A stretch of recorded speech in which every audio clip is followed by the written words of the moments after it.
bike for more than one person, and that guy's backwards. Tandem bikes have been around since the late 19th century. They're designed to require more than one rider and come in many varieties, including these pedal hubs where you can actually ride and drink at the same time, or this row bike where you just sit back to back and row.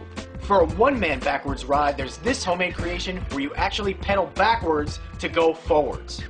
Bicycles started with a walking machine, which had no pedals and simply aided the user in walking. Then the Bone Shaker, which featured pedals on the front wheel. And eventually the high wheel bicycle, also known as the penny farthing. This type of bike requires a step just to get on it because its front wheel is so tall. But today there are much taller bikes. The world record for tallest rideable bike is over 5.55 meters. It has no stabilizers and covered a distance of over 300 meters. This video shows a similar attempt made a few years ago. Now you probably know about unicycles, but another type of one-wheeled vehicle is the monowheel. These require the rider to sit within or next to the wheel, and one guy even took it to the next level with the motorized monocycle. The Hyperbike is a hybrid that puts the rider within the wheel's spinning axis, and the creator actually likens it more to swimming than riding a bike. There's also the Riot Wheel, which houses a motor and counterweight inside this enormous wheel. Hover bikes work on the same principles as hovercrafts. Basically, a huge fan lifts the bike off the ground supported by a cushion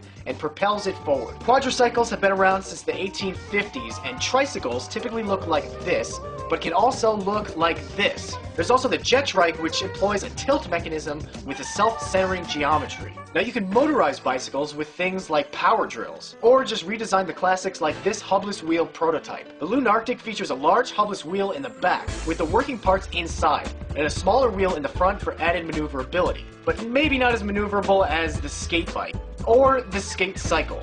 I'm gonna leave you with this. It's a replica built from an alleged sketch by whom? Before we go, here's last video's winner. And as always, thanks for watching.